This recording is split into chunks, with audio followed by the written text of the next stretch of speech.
Hello and welcome back to the channel, and today Stellar Blade and AI, all that and more in today's episode. Quickly before we get in, if you could drop a like, comment and subscribe, that would put a smile on my face. And without further ado, let's get back to it. Let's hit 500 subs. Stellar Blade Studio CEO says the studio will use AI so one person can perform the role of 100 people to keep up with China. Now, AI has been a hot button topic for a while, and some people are against it, some people are for it, and I honestly think that some of the outrage is a little exaggerated, a little bit extra, as the kids would say, and we're going to be reading that today in the Gamers article. Late 2025 was a hotbed of debate over the complexities of AI in video games. Baldur's Gate 3 studio Laraint admits to using AI only to walk it back a month later. Clear Obscure Expedition 33 was stripped of its win at the Indie Game Awards for its use of the generative AI, and the multiple AAA developers came out in support of technology despite potential audience backlash. I'm gonna go right out and say it. People being upset with Baldur's Gate or Larian Studio or Sandfall, who made Clear Obscure Expedition 33, for using AI, I have to say that this is retarded because you have games like Black Ops 7 where they literally used AI to generate these badges that you literally have to grind for, like it's an achievement for getting it, and it's been created by AI. And on the other hand, you have Laraint Studio that wants to use AI so that they can have better NPC dialogue, so that they don't have to call actors to come back to do grunt sounds or jump sounds and do 10,000 takes. And when it comes to Sandfall with Expedition 33, they used it for like the in-game posters, and guess what? Most of that stuff didn't even make it into the final game. The things that made it into the final game were either minuscule or forgotten accidentally. So this whole outrage towards AI, it's insane, because if any studio is using AI correctly, it's definitely Larian Studio and Sandfall. There were some developers who shunned AI completely, but it felt like a precursor to much more maligned tech being widely adopted going forward.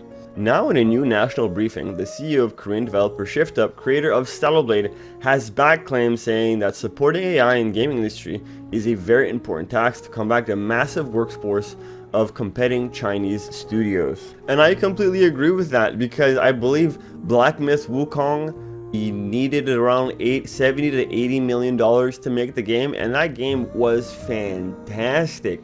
I played the game and had zero issues through my entire playthrough, bug-wise, day one. Not any developer can do that, and China definitely has the manpower to do so. Stellar Blade Studio ShiftUp will be using AI so that one developer can do the job of 100. Speaking at a national briefing titled 2026 Economy Growth Strategy, the first year of Korea's Great Leap Forward, ShiftUp CEO Kim Young-tae stressed the importance of leveraging AI in development to help combat China's vast workforce. 80% of our company sales from overseas, and when we go overseas, the first thing we encounter is Chinese games.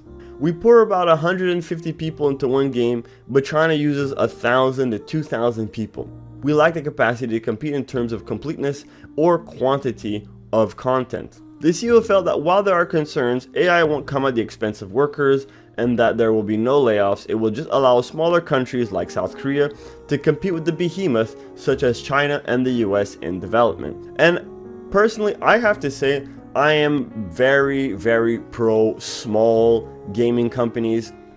When you start ballooning your staff way too much and you have essentially too many cooks in the kitchen, you get something like Dragon Age the Veilguard, you get something like Spider-Man 2, where they just allocated a bunch of hours into content nobody really wanted and then got rid of the content everybody wanted. No, I'm never gonna let that go. I'm gonna keep bringing up Spider-Man 2 every single time I can. And essentially, depending on how the company is run, given the fact that the CEO decided to buy a PS5 for every member of the team so that they could play the game on PS5 natively, having a smaller studio allows you to share the rewards a bit more evenly and in a bit more greater quantity, right? Because if we're 10 people and we got $100, that's $10 each. But if we're 100 people and we got $100, well, that's $1 each. So I am very happy that Shift Up is keeping the mentality of let's keep the studio small,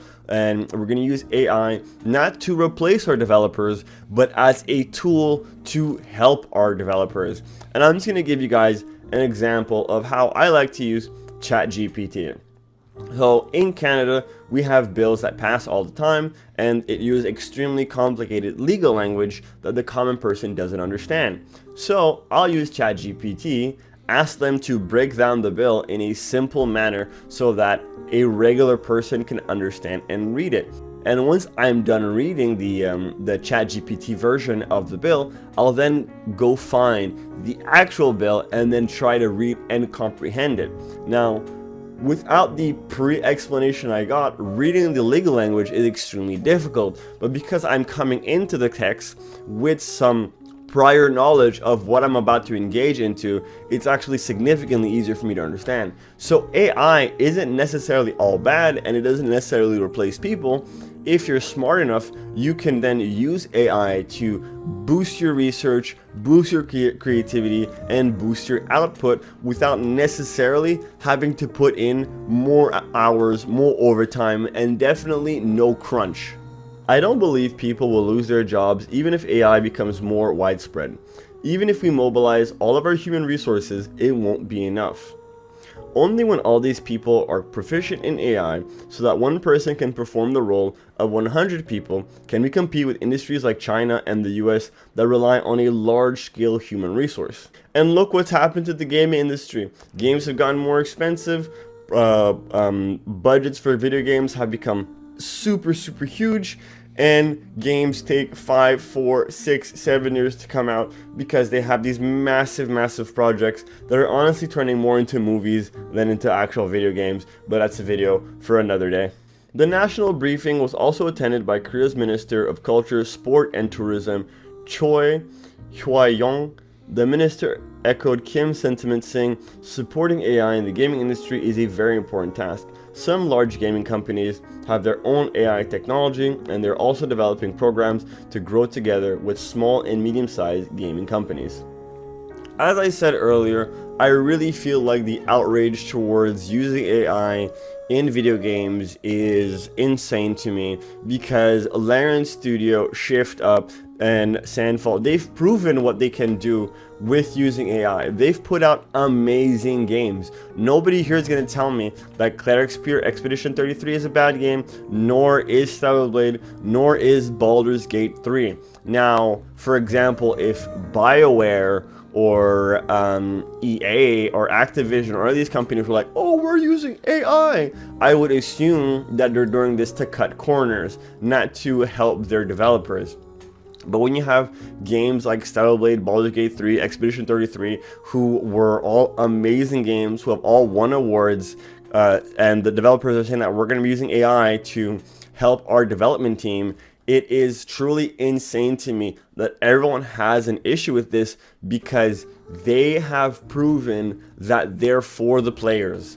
They believe in making games for gamers and not for investors. But that's going to be it for me today. I hope you guys enjoyed the video. Let me know what you think in the comment section down below. Is AI a big deal or not? Let me know your thoughts in that comment section. And while you're down there, don't forget to like, share, favorite, and subscribe, because it puts a smile on my face. As always, thanks so much for watching, and I'll see you guys next time. Peace.